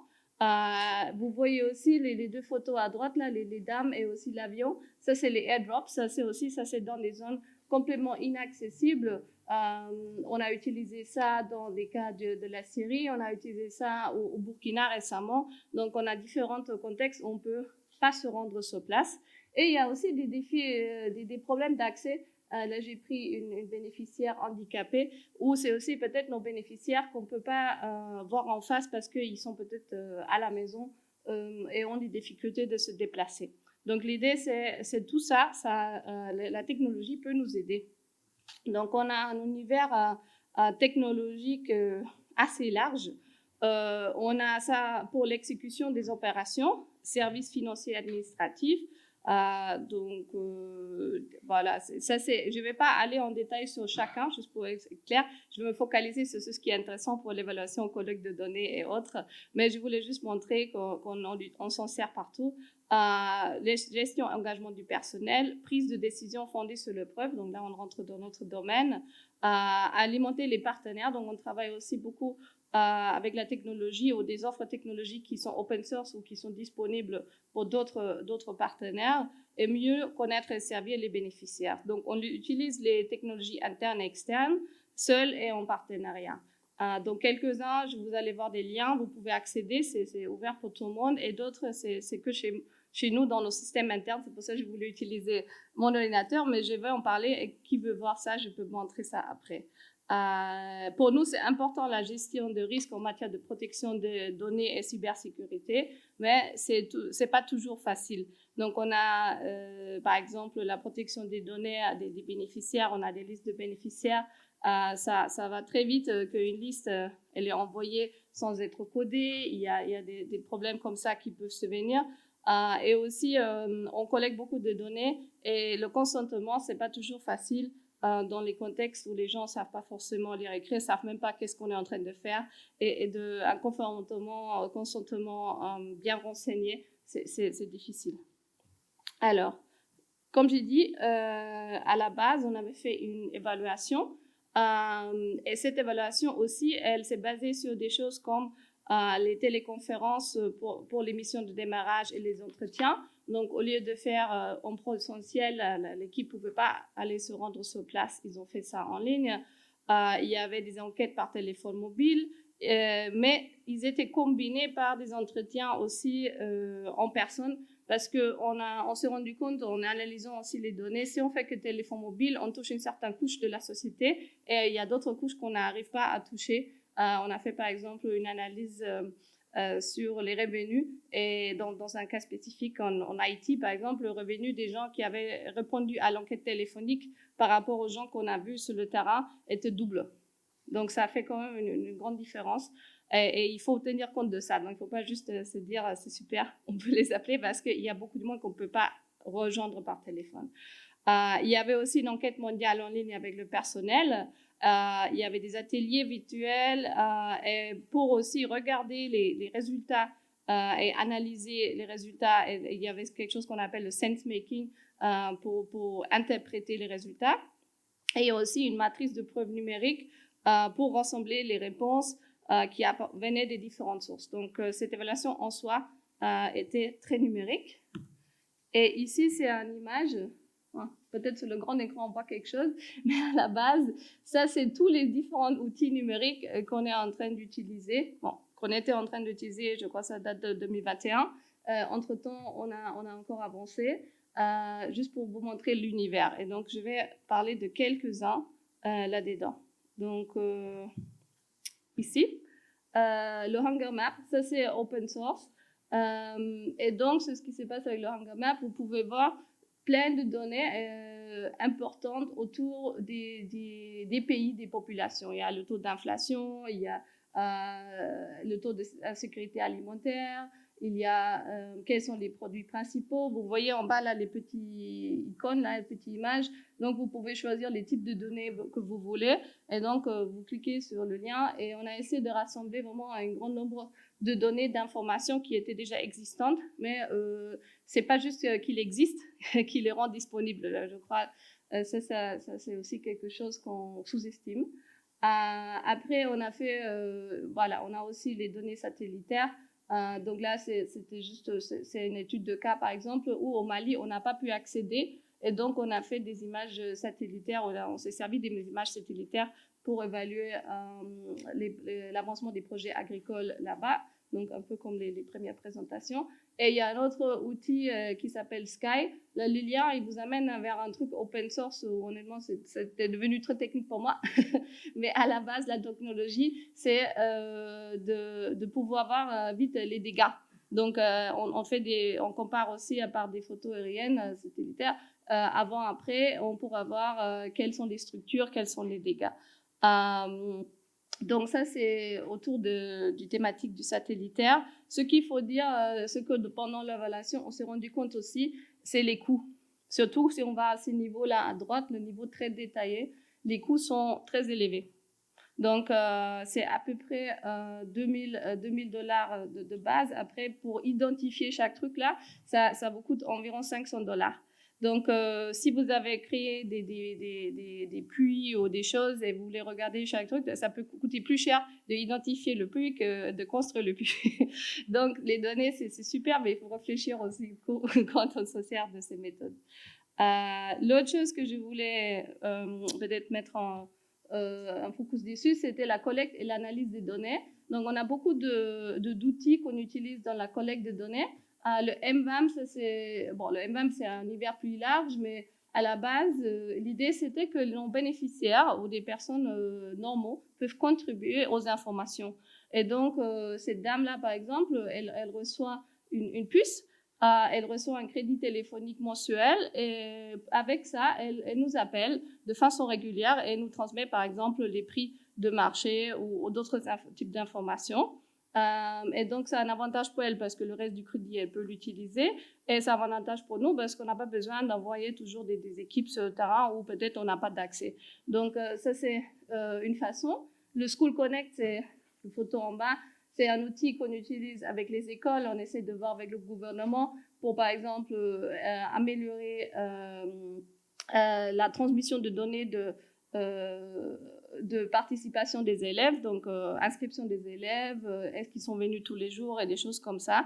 Donc l'idée, c'est aussi d'appuyer la numérisation dans nos projets partenaires et ainsi améliorer la qualité des données pour nous et pour eux. Il y a le Sugar CRM qui est un outil et tout ça, c'est basé d'habitude sur des choses qui existent déjà et après on adapte à nos besoins la solution. Le Sugar CRM, c'est pour le feedback, pour les appels. Et on est en train de voir comment on peut faire une extension de ça pour tous les constats de visite de terrain, tout le suivi d'observation de processus. Donc, il y a pour l'instant le suivi des appels des bénéficiaires, mais l'idée, ça sera de faire une extension sur le suivi de toutes les actions qu'on trouve qui doivent être prises sur le terrain. Et MODA, c'est basé sur ONA, donc ODK aussi fait partie de tout ça. Donc, c'est un univers où il y a les questionnaires, il y a les questionnaires électroniques par tablette ou par téléphone. Et après, le support technique est fait par exemple par ONA. Donc, on a essayé de faire une solution propriétaire. C'était très compliqué, ça marchait pas trop parce que le service était par exemple à Nairobi et donc quand la collecte de données se faisait en Haïti, les gens à Nairobi dormaient et donc on ne pouvait pas les rejoindre. Des problèmes pratiques comme ça. Donc, on a dit on va s'appuyer quand même sur des grandes entreprises qui ont plus d'expérience. Et là, il y a des questionnaires déjà préfaits, il y a des petits templates, des choses, et comme ça permet une modularisation des questionnaires. Et il y a aussi les systèmes d'analyse, des syntaxes d'analyse après. Tout ça, et après consolidé un peu dans ce que j'appelle WFE Analytics, c'est basé sur Tableau. Il y a une face externe, c'est par exemple le VAM DataViz, j'ai mis aussi le lien. où vous pouvez voir un peu tout l'univers où les données qui sont publiques atterrissent. Et l'image que j'ai mis en haut, c'est des données non publiques. Donc ça, par exemple, c'est quelque chose qu'on a créé en Syrie pour suivre des sites de distribution spécifiquement, leur état et les constats. Et donc, ce que je voulais illustrer là surtout, c'est que on a essayé de se baser sur des solutions, je dirais, on va plus vers les solutions existantes aujourd'hui, les solutions qui ont bon service aussi de support, parce que c'est vraiment important. Et par contre, pour l'analyse des données, on a un système en 2 temps. On a un système centralisé avec des bases de données ou des visualisations très professionnelles, très avancées. Mais aussi, on a un système qu'on s'appelle les sandbox, où les gens peuvent jouer. Donc, tous les bureaux pays ont accès, chaque personne, chaque individu a accès et peut créer ses propres projets et peut du coup faire des projets de visualisation des données qui après peuvent peut-être rentrer dans l'univers plus corporate avec le temps. Donc, l'idée, c'est de garder cette flexibilité et de ne pas juste essayer de faire un truc parce que, comme j'ai dit, on a 23 000 employés, donc on a quand même une bonne ressource de gens très intelligents et donc on essaie de les aider. Alors, pour terminer, j'ai mis ce que l'évaluation a trouvé, les bénéfices et les défis et risques. Donc, les bénéfices, c'est l'efficacité accrue des opérations, amélioration du ciblage parce qu'on peut mieux identifier les gens avec lesquels on travaille, les zones qui sont dans le besoin et autres. Une meilleure réponse aux besoins des bénéficiaires, vraiment, parce qu'on a plus d'informations. Meilleure coordination entre notre logistique, les programmes et aussi des acteurs externes. La rationalisation des suivi-évaluations avant, avec les questionnaires papier. Bon, ça prend beaucoup de temps, il faut mettre ça en ligne dans un Excel et tout. Et là, c'est presque en live. Pour dire, par exemple, pour Covid, on a mis en 1 semaine, on a mis en place un système, un dashboard pour surveiller est-ce que les sites ils répondent aux standards Covid. Et donc, le questionnaire et le dashboard, ça nous a pris 1 semaine pour programmer. Et à partir de là, on avait des données chaque jour à jour sur les sites et on pouvait faire le suivi et s'assurer que les sites correspondent au nombre du Covid. Donc ça, dans le temps, ça n'aurait été pas possible. Un dialogue direct et flexibilité et dignité pour les bénéficiaires parce que des fois, ils n'ont pas besoin de se déplacer ou ils peuvent nous contacter. Et donc, on a cette... et aussi, par exemple, on utilise les technologies aussi pour faire des paiements. Donc, ils peuvent retirer l'argent, faire mobile money, des choses comme ça. Et aussi vraiment la collaboration. Donc, ça permet de collaborer au-delà aussi du PAM avec d'autres acteurs humanitaires, le gouvernement, dans la collecte, analyse et échange de données. Donc là, on est en train d'essayer d'améliorer ça encore plus. Mais pour tout ce qui est sécurité alimentaire, on fait déjà beaucoup. D'habitude, les collectes se font avec les ministères de l'Agriculture ou Institut de statistique du gouvernement, ensemble avec la FAO et autres. Donc, on essaie de faire ça de façon conjointe. Et on a pu, par exemple, faire une continuité de service pendant le Covid. Maintenant, les défis, c'est le dernier. L'infrastructure matérielle limitée. On a beaucoup de zones, il n'y a pas d'Internet et il n'y a même pas de couverture mobile. Donc, c'est très beau, mais on a vraiment, surtout les zones où nous, on intervient, et aussi aujourd'hui, les gouvernements ou d'autres acteurs qui peuvent bloquer l'accès. Tout ça crée un univers où ce n'est pas toujours facile. Et donc, juste parce que moi, ici, j'ai un bon contexte sur Internet, je ne veux pas dire que quelqu'un dans une autre zone du monde a ça. Ressources humaines et financières limitées, quand même, ça coûte d'argent et il faut avoir aussi une certaine technicité que les gens n'ont pas forcément toujours parce que c'est pas comme ça qu'on faisait ça dans le temps. Donc, il faut recruter aussi des nouvelles profils. Le développement directif, donc ça, c'est l'évaluation qui a dit le PAM quand même, on fait encore trop directif, c'est le siège qui développe quelque chose et on n'appuie pas la décentralisation. Donc, un manque de processus systématique. Donc, on essaie de faire quelque chose, mais on n'évalue pas ce qu'on fait. Donc, cette évaluation, par exemple, c'était une des premières grandes évaluations. Et on ne regarde pas non plus les coûts et les avantages. Comme je disais, on est juste très excité par une nouvelle idée et on s'y met, mais on ne regarde pas qu'est-ce que ça va coûter et est-ce que c'est vraiment nécessaire. On ne regarde pas la considération, pas toujours des implications sur la protection. Comme j'ai dit, inclusion, sûreté, intégrité et dignité, aussi des données et autres. Sous-utilisation des données collectées, on collecte de plus en plus de données, mais après, on n'a pas le temps de faire quelque chose avec. Les systèmes ne se parlent pas.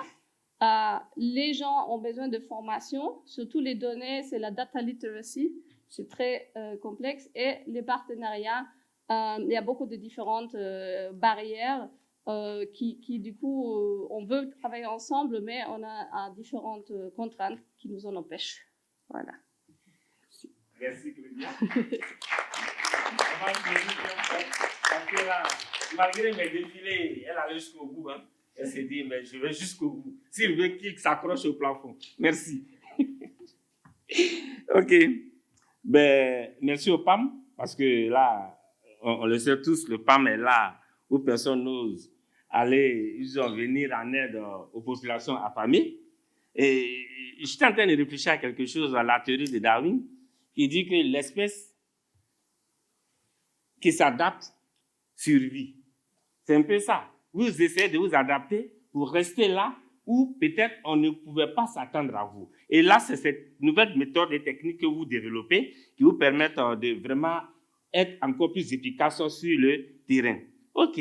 Comment évaluer une politique de sécurité alimentaire dans un environnement difficile? Ce sont ces outils. Et quand je dis difficile, il y a les crises, il y a les zones d'accès limitées à cause de la végétation, il y a les pandémies, vous avez parlé tout à l'heure de la Covid, il y a les guerres, il y a les inondations et tout ça. Mais ça m'amène à me poser juste une question. Je pose ça à l'Assemblée aussi. Les drones. Est-ce un outil mécanique? Un outil technologique? Ou bien un outil numérique au service de l'évaluation? Parce qu'on voit aujourd'hui que c'est passé de jouer à outil vital. Drone. Les données sont recueillies, c'est sur un ordinateur pour être analysé. C'est pour ça que je pose la question. Peut-être que ça fera l'objet de notre réflexion, parce que là, on n'a pas parlé des drones. C'est pour ça que j'ai posé juste cette question. Merci encore, Claudia. On peut encore applaudir pour elle. Bien. Nous sommes à la fin. Il reste la présentation de Léa Marcia. Léa Marcia est chargée d'études et d'évaluation à l'AFD dans le département évaluation et apprentissage au sein de la cellule apprentissage d'impact. Elle couvre les régions du Moyen-Orient, du Sahel. Elle est docteur en anthropologie à l'EHESS sur l'humanitaire numérique en Jordanie. Elle a aussi travaillé pendant plusieurs années dans l'humanitaire au Moyen-Orient, puis comme chercheur à Amman et Paris. Elle va nous faire une présentation sur l'évaluation en zone de crise, une réponse technologique, la collecte de données à travers les mobiles. Léa?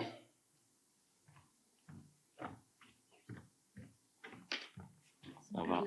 Oh, voilà. La souris est là. C'est où? Il faut fermer. Non, il faut fermer ça carrément. Voilà. Voilà. Il faut dupliquer. Merci. Merci beaucoup. Donc, je vais essayer de faire vite et de reprendre certains éléments des collègues pour proposer une forme de conclusion. En vous parlant du contexte de crise dans lequel on évalue aussi des projets à l'AFD, parce qu'on a un objectif d'évaluation de 50% de nos projets terminés dans l'année. Et pour faire ces évaluations-là, on les réalise dans des zones parfois complexes, donc je ne vais pas revenir sur les difficultés qu'on peut avoir parfois sur l'accès, mais on a aussi des risques de potentiellement alimenter ces conflits. On a aussi des compétences parfois limitées auprès de nos partenaires pour faire ces collectes, d'autant plus dans ces contextes. Les objectifs qu'on se donne à l'Agence française de développement, notamment par le biais d'une nouvelle politique de suivi d'évaluation qu'on est en train de finaliser, c'est de poursuivre cet effort de formation sur ces outils qui vont pouvoir nous permettre de faire cette collecte de données auprès des bénéficiaires, de les déployer autant que possible dans nos démarches de suivi-évaluation pour garantir les retours des bénéficiaires finaux des projets au sein de ces collectes et de capter correctement, de façon souple et en temps réel, ces retours. On a, dans nos constats, on a dans les contextes, on a aussi certaines facilités dans certaines zones géographiques, par exemple le Moyen-Orient, avec des acteurs de la société civile qui sont très au fait de ces moyens-là de collecte de données. On a aussi des zones qu'on dit rouges, dans lesquelles on ne peut pas collecter, y compris parce que la sécurité des enquêteurs est mise à mal. Donc on ne peut pas envoyer forcément de personnes sur place. Donc ça veut dire qu'on s'appuie énormément sur nos partenaires qui mettent en œuvre les projets. Et on parlera de ça plus en détail sur 2 exemples que je donnerai plus tard. Et en même temps, utiliser ces moyens de collecte et cette donnée qui remonte, ça permet aussi de renforcer cette confiance-là entre les partenaires sur le terrain qui mettent en œuvre et puis les équipes projets qui suivent ces projets. Au département évaluation, on a une première stratégie plutôt de donner un rôle central à la donnée en tenant compte des données existantes. Donc, comme ça a été vraiment dit par des collègues à la fois sur de l'image satellite et puis plus largement, d'autres données existent, de données socio-économiques, démographiques et sont accessibles en open source. Donc, on commence toujours par faire ce constat-là. Dans les contextes de crise, on a des bases de données humanitaires aussi qui sont mises à disposition. Donc, on insiste toujours sur cette mobilisation-là. Le HCR aussi met à disposition ces données. Donc, on commence toujours par ce constat de qu'est-ce qui existe déjà avant même de commencer à collecter nous-mêmes de la donnée. Ensuite, on regarde des outils, c'est aussi ce qui a été développé dans plusieurs présentations, des outils existants. On ne veut pas commencer à recréer un outil pour notre usage propre. Donc, il y a des outils de collecte de données mobiles, il y a des plateformes qui existent pour gérer ces données-là, pour gérer à la fois de la donnée projet, mais aussi du suivi, par exemple, de nos bénéficiaires finaux. Donc, aussi regarder ce qui existe déjà et voir comment on peut s'arrimer à ces initiatives-là. Donc 2 exemples un peu plus précis pour vous permettre de comprendre comment on travaille. Un exemple au Burkina Faso, avec le projet PSAE de sécurité alimentaire qui vise à la fois la construction d'infrastructures, mais aussi des formations et des soutiens aux municipalités pour la gestion de parcelles. Et là, l'idée de déployer de la collecte de données mobiles, c'était de le faire via les partenaires sur le terrain qui mettent en place les projets. Et ça permet à la fois la sécurité, parce qu'on a déjà des personnes sur place. On n'envoie pas de nouveaux enquêteurs qui ne connaîtraient pas forcément le contexte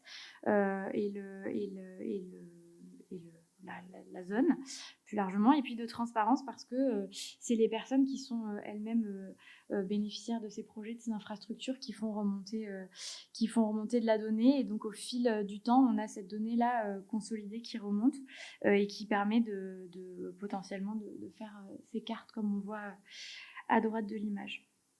Un autre projet, cette fois en zone urbaine, pour aussi parler de la variété des contextes dans lesquels on opère. Là, on est à Bangui, en République centrafricaine. Et là, on a utilisé un outil de collecte de données mobile, cette fois pour réaliser des enquêtes auprès des bénéficiaires, sur la perception des changements dans l'infrastructure, de la qualité de l'infrastructure qui avait été détruite à la suite d'inondations. Et donc, avec ces points, alors de façon extrêmement contre-intuitive, les points rouges sont les zones où ça se passe bien et les points verts sont les zones où il y a plus de difficultés. Et en fait, ça a permis de comprendre que la pérennité du projet était mise en danger plutôt par rapport au dépôt d'ordures, donc une autre problématique très urbaine, et au manque d'entretien. Donc ça a permis dans l'évaluation de mettre 2 recommandations on ne peut plus pratiques au jour. Donc, ça, c'est 2 exemples, mais ça ne veut pas dire qu'on n'a pas encore beaucoup de travail à fournir pour mobiliser ces données. Le premier axe, c'est la systématisation de la remontée de données. Alors, on le fait sur certaines zones au Moyen-Orient, puis ça va être prochainement étendu à d'autres zones d'opération de l'AFD, notamment Golfe de Guinée et Sahel. Donc, avec de la remontée de données systématique par les maîtres d'œuvre des projets. Un autre axe, c'est la mobilisation d'images satellitaires. Je ne reviendrai pas en détail dessus, mon collègue Pierre-Yves l'a fait, mais on a mobilisé un partenariat avec le CNES pour justement faciliter le traitement, l'acquisition et le traitement de données d'images satellitaires, notamment sur ces zones de crise. Et puis, comme je parlais d'outils existants, eh bien, ça veut dire aussi de continuer à la fois à se former nous et puis à développer des partenariats. On parle d'interopérabilité, mais aussi tout simplement de se rencontrer au sein des équipes d'évaluation. Donc, on l'a fait autour de l'outil Kobo avec la KfW et la Banque mondiale, mais aussi donc à Paris, mais aussi dans nos agences. On continue au département EVA à former nos collègues plus largement dans d'autres départements aux questions de suivi et d'évaluation dans ces zones de crise. On appuie le développement de bases de données de suivi de projet, qu'elles soient au Sahel, au Golfe de Guinée, et on appuie le développement d'une plateforme qui va à la fois croiser des images satellitaires et ces données projets-là pour pouvoir maximiser nos analyses. Et puis, on partage aussi ces données au sein des partenariats qu'on peut avoir, donc notamment l'Alliance Sahel, pour échanger sur nos opérations. Et pour conclure, et je pense que ça reprendra, je vais essayer en tout cas de reprendre plusieurs éléments qui ont été partagés, et un constat aussi de mon collègue initial qui est en fait le suivi à distance, tout comme l'image satellite ne fait pas de miracle et ne garantit pas une donnée de qualité et une donnée qui remonte régulièrement sans souci et sans problème de sécurité, parce que collecter de la donnée mobile, ça veut quand même bien dire qu'une personne est au bout de l'outil, que ce soit un téléphone, une tablette, etc. Donc la sécurité des personnes doit rester centrale. Ça ne veut pas dire qu'on ne doit pas trianguler ces données-là, et donc parfois ça peut être complexe, et d'où l'utilisation aussi d'autres types de données comme l'image satellitaire qui, on l'a vu, en elle seule ne peut pas suffire. Donc c'est aussi un moment de croisement là-dessus, et puis l'expertise toujours nécessaire pour éclairer sur le contexte, sur la mise en œuvre du projet, sur ce qui a pu se dérouler pour éclairer l'évaluation. Donc voilà, des outils qui sont manipulés sur le terrain, donc la protection des personnes, l'attention au choix des outils. On ne peut pas forcément avoir des GPS qui circulent comme ça dans le Sahel. Ça peut être assez dangereux pour les personnes qui les manipulent. Et puis plus largement, une fois que les données sont collectées dans ces contextes-là, leur protection est importante. La question du serveur, sur laquelle on réfléchit avec nos collègues allemands pour aussi installer des serveurs en Europe qui seraient soumis au RGPD. Et donc qui permettrait de protéger les données. Et puis, un des points aussi, je pense, qui a été soulevé sur la dernière présentation, c'est qu'est-ce qui est vraiment nécessaire à mon dispositif d'évaluation? Est-ce que j'ai besoin de cette donnée-là, ou est-ce que je pourrais très bien mobiliser la donnée existante, ou en tout cas avoir ce principe de minimum de données collectées à avoir en tête. En tout cas, ces outils ne sont pas une garantie d'une évaluation de qualité. C'est quand même aussi un des messages qu'il faut garder dans l'évaluation et le numérique. Je pense que c'est très important. Ça reste des outils qui ne sont pas miracles, donc à garder en tête. Et puis au sein de nos départements, la complémentarité des différents types de données à mobiliser reste clé. Je m'arrête là. Merci.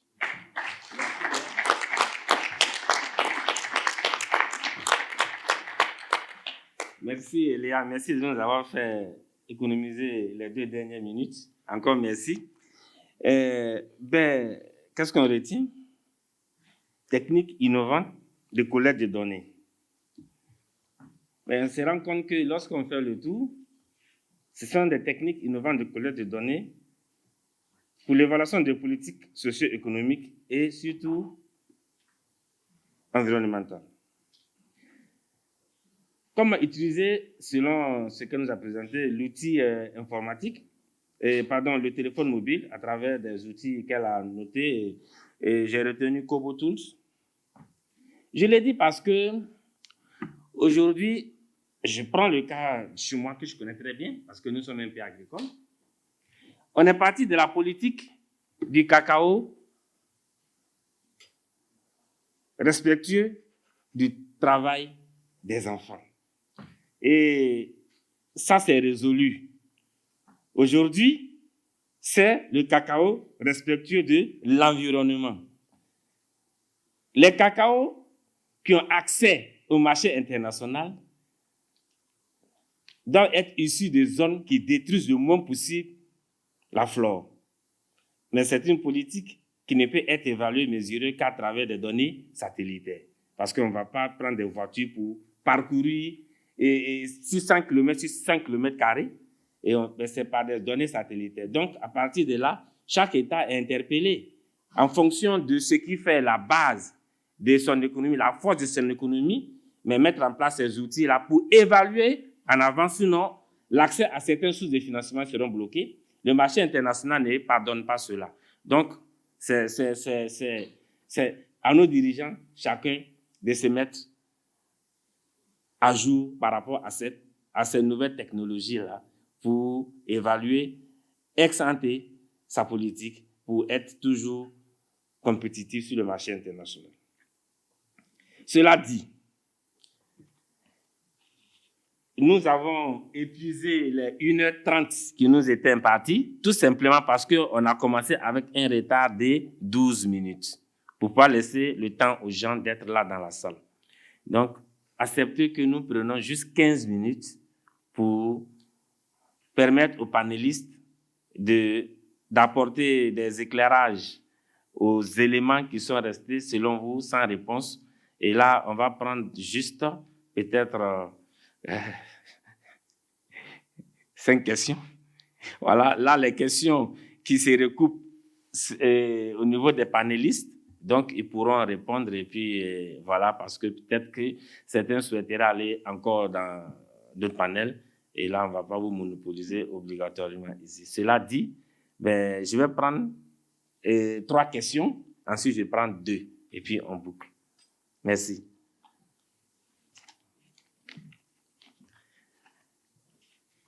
Ça va? OK. Oui, merci.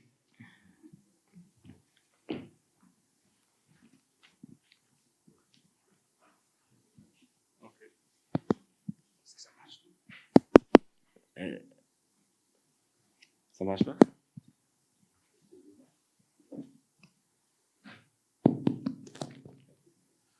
Ok, et je voudrais remercier tous les panélistes pour la qualité de leur présentation. Et j'ai une première question à M. Pierre, donc concernant l'usage en tout cas des satellites au niveau du Maroc, au Congo. Donc je voulais savoir, est-ce que la kit évaluation dit aussi situation de référence?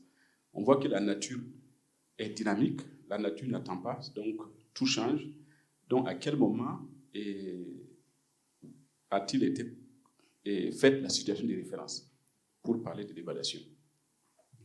Donc, également aux autres panélistes, donc je voudrais savoir, dans tous les cas, pour ces usages, il y a des coûts. Donc, certains ont parlé de coûts. Donc, je voudrais savoir, est-ce qu'on a besoin souvent d'acquérir des licences ou bien on sait que tout n'est pas gratis quand même sur les plateformes. Est-ce qu'il y a souvent besoin d'acquérir des licences et quels sont ces coûts-là?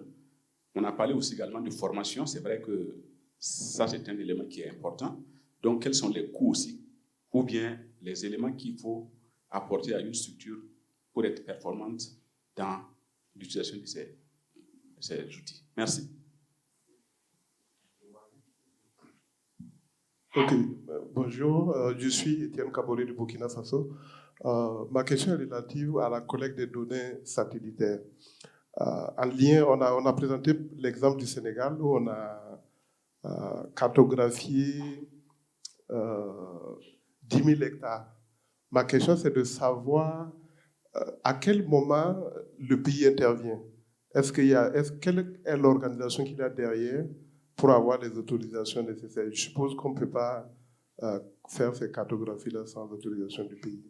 Donc, vous pouvez expliquer un peu le mécanisme?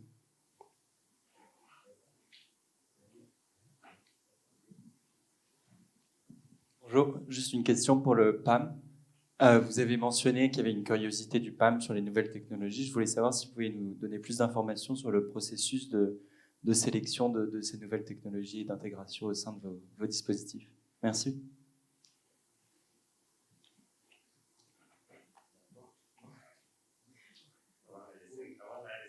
Bonjour, moi c'est juste une petite question.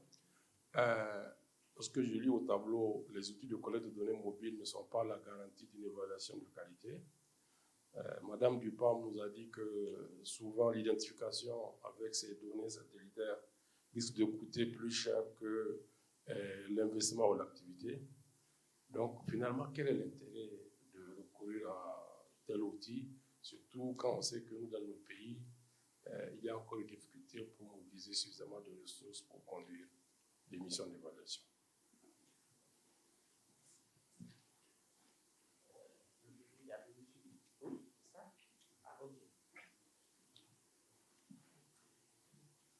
Oui, bonjour. Une question sur la dimension éthique de la collecte de données mobiles en particulier. Comment sont informés les gens auprès desquels sont collectées ces données? Je pense qu'il faut vraiment se mettre dans une situation de réciprocité par rapport à ce qu'on attend ou la façon dont on informe les gens, par exemple ici en Europe, sur la collecte de données, et ce qu'on devrait attendre aussi en termes de communication, de formation et de transparence par rapport à ce qu'on va faire de ces données auprès des usagers dans les pays en développement. Je ne sais pas si vous avez développé des chartes éthiques ou des formations, des sensibilisations par rapport à cette dimension de gestion éthique des données. Merci.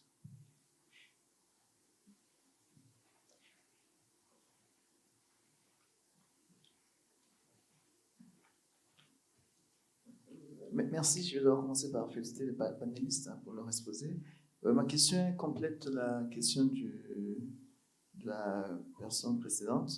C'est sur les données mobiles. Bon, je vois que ça s'applique aussi à d'autres exposants, mais plus pour les données mobiles.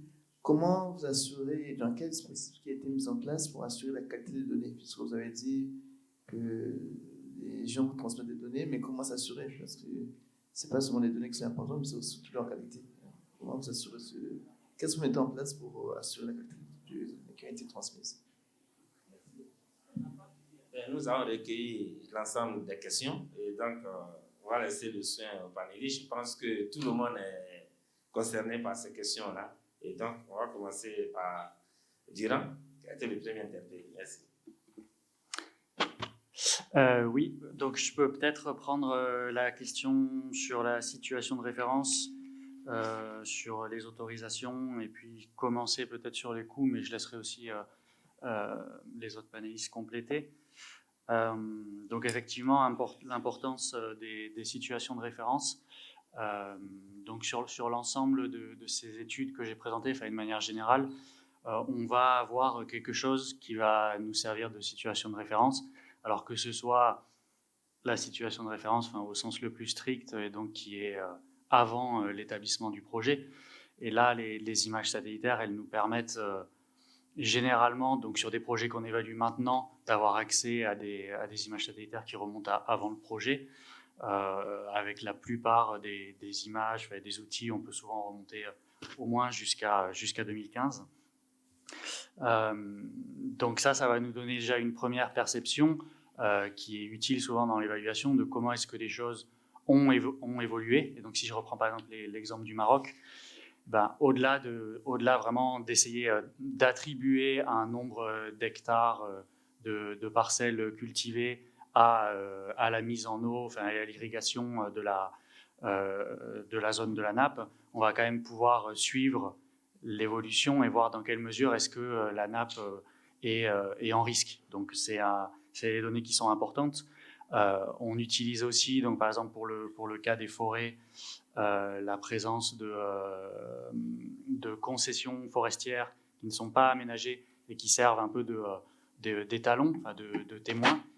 Mais dans chaque étude, on essaye quand même d'avoir soit cette évolution temporelle, soit cette comparaison avec une zone pour avoir des éléments. Sur les autorisations, donc peut-être la première partie de la réponse qui est vraiment technique, c'est que toutes ces images satellitaires qu'on mobilise, il y en a beaucoup déjà qui sont gratuites et qui sont disponibles publiquement et qui concernent l'ensemble du globe. Donc on a tous ici le droit de télécharger ces images, déjà de les regarder et de les exploiter. Et je mentionnais tous ces algorithmes qui sont globaux, qui sont de plus en plus développés. Donc actuellement, si je veux connaître l'évolution sur les 20 dernières années de la déforestation au Cameroun, je suis capable de le faire avec environ 3 clics. Et ça, tout le monde est capable de le faire. Maintenant, la réponse non technique, c'est que quand il s'agit de projets et donc qui sont faits en partenariat avec les États avec lesquels l'AFD travaille, ben, il est évidemment important que ces États soient avec nous pour la conduite de ces analyses, pour qu'elles soient in fine utiles dans la mise en œuvre de politiques publiques. Donc là, par exemple, le cas du Sénégal, il est intéressant parce que toutes les données qu'on a mobilisées, c'est des données qui sont finalement collectées par la maîtrise d'ouvrage du projet, qui est la société d'aménagement des terres du fleuve Sénégal. Et on a donc une contrepartie qui est intéressée par cette étude, intéressée de pouvoir aussi l'utiliser comme système de suivi au sein de la société. Je dirais alors peut-être en 10 secondes sur les coûts, si je prends les exemples qu'on a eus ici, donc l'exemple où on essaye vraiment de greffer une petite composante sur une évaluation plus globale et on va essayer vraiment de mobiliser quelques jours d'un expert pour faire une courte analyse, on peut descendre jusqu'à quelques milliers d'euros, difficilement moins, donc on va dire dans l'ordre des 5 000 euros. Sur une étude comme le Sénégal, qui est plus un peu de l'expérimentation et du pilote, on monte plus dans des ordres de grandeur de l'ordre du 20 000 euros. Et puis sur des études plus complexes, plus globales, on peut aisément monter en plusieurs centaines de milliers d'euros. Donc par exemple 200 000 environ pour l'étude du bassin du Congo. Ok, merci. Je pense qu'on va aller dans l'ordre puisqu'il y a aussi Romain qui avait été interpellé sur la même question. Voilà. Donc on va aller dans l'ordre directement. Comme ça, par rapport aux réponses, chacun prendra 1 minute, voire 1 minute 30 seulement pour pouvoir donner des éléments de réponse pour qu'on reste dans les temps. Merci bien. Voilà, je vais peut-être prolonger sur la discussion des coûts. Donc, aussi au-delà des images satellitaires qui sont disponibles en open source, il y a aussi pas mal d'outils pour traiter ces images qui sont open source. Donc, voilà, je peux aussi faire référence à des nouveaux outils qui sont aussi offerts par des fournisseurs aussi comme Google. Donc, si vous êtes intéressé à explorer aussi toutes les données, on va dire, open source qui sont disponibles, il y a un site qui s'appelle Google Earth Engine Catalog, où là, vous pouvez explorer un bon nombre de données qui sont open source. Et aussi, vous pouvez traiter ces données-là via leur plateforme, qui est aussi open source. Et aussi, pour peut-être faire un lien avec le respect de la vie privée, donc un bon nombre des données qui sont open source sont précises, mais sont aussi, respectent quand même une balance avec on va dire, à ne pas être trop précise pour respecter la vie privée. Donc je ferai peut-être référence au satellite de Copernicus, donc Sentinel-2, qui a une résolution de 10 mètres par 10 mètres par pixel. Donc ça nous permet de comprendre des phénomènes sur Terre de manière précise, mais ça ne pourra jamais identifier des individus à partir de ces images-là. Et après, bien sûr, si on veut rentrer dans des images beaucoup plus précises, ben là, c'est des données qui deviennent commerciales et donc beaucoup plus coûteuses, comme Claudia l'a mentionné. Donc voilà, je vais peut-être m'arrêter là et laisser les autres... Mais moi, je vais être aussi rapide. Par rapport au Delphi en ligne, le logiciel, je ne connais pas le coût exact, mais il est même question de le rendre gratuit. Donc ça, c'est une chose. L'autre chose, sur des questions éthiques. Donc en fait, il y a dans le mail d'invitation à répondre tous les aspects éthiques en termes d'avoir accès aux données qu'ils mettent sur le logiciel. Et après la durée de l'étude, il n'y a plus, on termine et on efface ces données. Donc ça, c'est une chose. En termes de qualité, en gros, Adelphi en ligne, c'est comme Adelphi classique. Donc en termes de qualité de données, c'est veiller à la sélection, veiller à la triangulation des réponses. Donc ça, c'est relativement classique. Donc je ne vais pas m'étendre là-dessus. Et le SDG Mapper est un outil gratuit également. Et en termes de qualité, donc là, l'outil est vraiment très transparent. Donc on peut voir ce qu'il y a derrière et donc faire des corrections par rapport à notre sujet d'étude. Donc voilà. D'accord. Donc, par rapport au processus de sélection, moi je ne suis pas de l'équipe tech, donc je n'ai pas tous les détails. Mais je peux demander et envoyer plus tard. Ce que je sais, c'est qu'on a une politique autour de la data protection et protection générale qui date de 2020. On avait une de 2012. On a fait une évaluation. Et on a mis à jour en fonction aussi des recommandations de l'évaluation, qui est assez récente. Et on a un bureau, on a des personnes qui sont en charge de la protection des données, avec aussi des politiques, des outils, plein de choses qui en découlent. Et aussi, par rapport à l'éthique, on a un bureau d'éthique qui s'occupe aussi des affaires d'éthique. Après, pour la qualité des données, on a un guide sur comment assurer la qualité des données. Et après, je dirais dans les différents pays, au moins, par exemple en Syrie, on a aussi développé notre propre système de qualité. Une des choses, comme je disais, c'est cette intégration avec Moda où le siège essaie de donner des outils déjà standardisés, contrôlés et donc appuyer aussi dans la qualité et avoir plus de visibilité aussi comment les données sont d'où ils viennent, comment elles sont collectées et quels algorithmes sont utilisés dans l'analyse et autres. Et pour le coup, en fait, c'est aussi l'échantillonnage. Si on va dans les détails, il faut un truc qu'on a vu en général pour collecte de données. Il y a des gens qui ont tendance, ils veulent collecter tout, ils veulent avec tous les détails de tout. Mais si on a une bonne intégration du système, on peut avoir des systèmes où il y a un système d'alerte qui a peut-être un problème. Et là, on peut aller dans l'investigation du problème précis. Et c'est sûr que c'est pas moins coûteux de se promener, comme vous avez dit, en voiture tout au long du pays et chercher. Donc, il faut être clair là-dessus.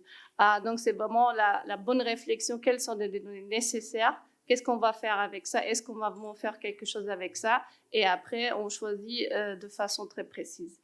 C'est ça qui va limiter les coûts et aussi permettre d'utiliser des données de façon responsable. Bon, je termine sur les 2 points concernant la collecte de données mobiles. Oh oui, j'ai gagné 2 minutes pour mon PowerPoint. Sur le point éthique, je pense que il y a 2 choses qui sont très importantes pour nous. Bon, il y a l'aspect administratif de l'ordre on a un Data Protection Officer à l'AFD, on a une charte quand on collecte des données mobiles, mais sur un point beaucoup plus pratique. Déjà, pour nous, c'est l'occasion d'avoir des retours dans les évaluations de potentiels bénéficiaires des projets. Or, on l'a pas à tous les coups et c'est pour ça qu'on pousse aussi pour ça, c'est que ça permet d'avoir ces échanges-là avec des personnes qui peuvent nous dire effectivement si le projet a eu potentiellement un effet ou alors pas du tout sur certains aspects de leur vie.